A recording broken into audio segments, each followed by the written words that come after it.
বাংলার নাটক বাংলার যাত্রায় কিন্তু একটা বরাবর একটা বিষয় ছিল যে নারী ওই পুরুষকে নারী সাজিয়ে অভিনয় করানো হতো। তো এই সময় অনেক গল্প আছে যে ওই পুরুষকে নারী ভেবে অনেকে প্রেমে পড়ে গেছে। বিএনপি কি ওই রকম কিছু না জামাত ওই রকম কিছু ধরা খেয়েছে? আমি কিন্তু রনিবার মতো রসায় কথা বলতে আমি সরাসরি বলতেছি, আমি ফিজিক্সের ছাত্র, আমি হার্ড লাইনে কথা বলি। বলেন। আমার বক্তব্য হচ্ছে বিএনপিকে বলশেভিক পার্টি বানাইতে পারে নাই জামাতে ইসলাম। প্রেম যেটা বলা হচ্ছে, আমি বলছি প্রেম বিএনপির সাথে কখনই জামাতের প্রেম ছিল না। কিন্তু জামাত ইসলাম জামাত ইসলাম বিএনপিকে অনেক ব্যবহার করে ফেলছে। অর্থাৎ বিএনপি যে রনি ভাই বললো অনেক দাগে কালিমা লিপন করে দিয়েছে, কিন্তু জামাত কিন্তু ইনোসেন্ট স্টেপ নিছে। জামাত যে অনেক ব্যবহার করছে বা জামাতে সত্যিকারের ভালোবাসা বিএনপিকে দেয়নি, ঠিক আছে, এটা বিএনপি বুঝলো কবে? না, বিএনপি বুঝলে ঠেলায় যখন দেখে নির্বাচন আইতেছে, এই জামাত এনসিপি অনেক শর্ত দেয় না। যেমন সালাউদ্দিন সাহেব একটা কথা খুব গুরুত্বপূর্ণ বলছে, আমি সেটা শুনেছি, যে ধরেন এই যে জামাত ইসলাম, এনসিপি, ইসলামিক আন্দোলন বাংলাদেশ, তারা যতগুলো আছে সবগুলো মিলে যত শর্ত দিচ্ছে ইলেকশনের জন্য সবটা মেনে নিল বিএনপি। মেনে নিয়ে বিএনপি ইলেকশনে গেল না। কি হবে? ইলেকশন হবে, সেই হবে। তো তাহলে এই যে বার্গেনিংটা করছে, এটা হচ্ছে বিএনপির সহ্য। অর্থাৎ বিএনপির যেটা বলা হয়, বিএনপি দেখেন বরাবরই তারা নিজেরা কাদায় ডুবে কাদা মাখে গায়ে।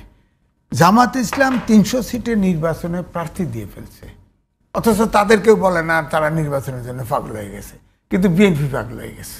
অথচ এখনো প্রার্থী ঠিক হয়নি, এখনো অথচ প্রার্থী ঘোষণা করে নেই, প্রার্থী ঠিক নেই, সব জায়গায় জামাতের প্রার্থী নির্বাচনে কাজ করতেছে। হ্যাঁ, তো এই যে ট্যাগ এখন এখানে তো ধরেন বিএনপির নেতৃত্বের সাথে আমার হিসাব মিলবে না, কারণ যেহেতু একটা প্রতিপক্ষ, প্রধান প্রতিপক্ষ তো এখন জামাত, তাদের ইমেচিউর স্টেপ এইটাই হয়েছে যে পার্থক্য একটা দেখেন যে জামাত এনসিপির থেকে শুরু করে তারা কিন্তু এটা সরকারের কাছাকাছি দল, আপনার সরকারের কাছাকাছি দল, প্রত্যেকটা দল এখন শর্ত দিচ্ছে, তাদেরকে ম্যানেজ করার চেষ্টা করতেছে। বিএনপিও বসে আছে ম্যানেজ করে কোনো মতে নির্বাচনে নেওয়া। কিন্তু বিএনপি এমন একটা দল, এমন অসীম বড় দল হয়ে গেছে, এই দলগুলোর মধ্যে বিএনপি সালাউদ্দিন সাহেবের যে কথা আপনি গুরুত্ব দিয়ে দেখেন, সব দাবি মেনে নিল যে আমাদের কোনো আপত্তি নেই, ইলেকশন করেন, আমরা ইলেকশন করব না, ইলেকশন হবে বাংলাদেশ। একই কথা তো জামাতও বলছে। জামাত করছে কি? অন্য দল ইলেকশনে গেলে জামাত হবে, জামাত না গেলে ইলেকশন হবে। এই সরকার এখন যে কারণেই হোক, এদের অনেক দুর্বলতা আছে, সেই আলোচনায় যাচ্ছি না। সরকার কিন্তু ডেসপারেট একটা নির্বাচন দেওয়ার জন্য। অভিযোগ তো এই জায়গাটাতে যে দীর্ঘদিন আপনাদের সঙ্গে সুসম্পর্ক ছিল জামাতের এবং সব মিলিয়ে একসঙ্গে ছিলেন, এখন বিএনপির সঙ্গে একেবারে অভিযোগটা একেবারে স্পেসিফিক যে লন্ডনে তারেক রহমানকে প্রধান উপদেষ্টা সিজদা করে এসছে, সিজদা করে আসবার পরে নির্বাচন বিএনপি এবং এইটা বলা। তো যখন প্রেমটা তারেক রহমানের সঙ্গে হয়ে গেছে ডক্টর ইউনূসের, বরাবরই তখন আগের প্রেমিকের সঙ্গে বিচ্ছেদ হবে, এটাই স্বাভাবিক। তারেক রহমানের সাথে প্রেম হয় নাই, পরে কিন্তু অনেক যদি কিন্তু ছিল, এই যদি কিন্তু কোনোদিনই ইউনূস সরকার খোলসা করে নাই। কিন্তু তার আগে জামাত ইসলাম কিন্তু বলেছিল যে রোজার আগে নির্বাচন চাই, তারাই বলেছিল। আমি যদি বলি, এভাবে বলি যে ডক্টর মোহাম্মদ ইউনূস বেগম খালেদা জিয়ার মধ্যস্থতায় তারেক রহমানের সাথে লন্ডনে গিয়ে জামাতের ইসলামের যে দাবি সেটা পূরণ করছে। এখন তারে জিজ্ঞেস করে নাই কি হনুর।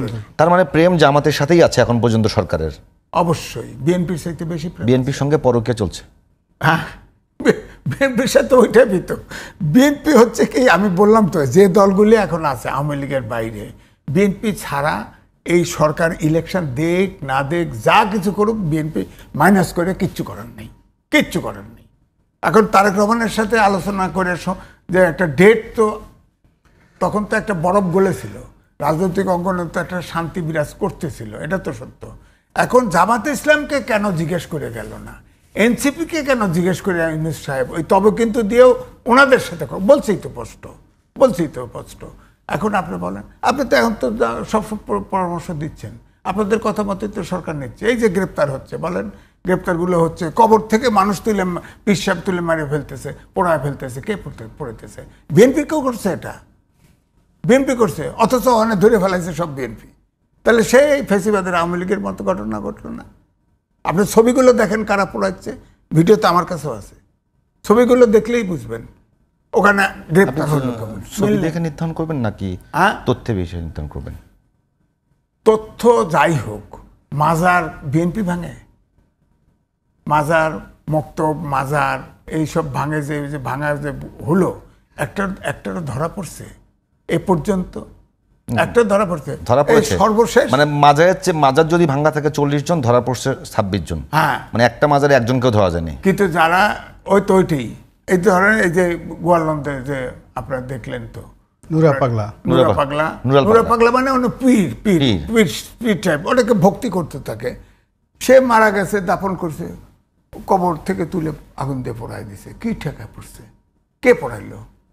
গ্রেপ্তার হয় না কেন? ঠিক মতো হয়েছে কয়েকটা বিএনপির লোক গড় করে। ও আওয়ামী লীগের 2 জন হয়েছে এর মধ্যে। আওয়ামী লীগের 2 জন আছে ভিতরে, বলেন।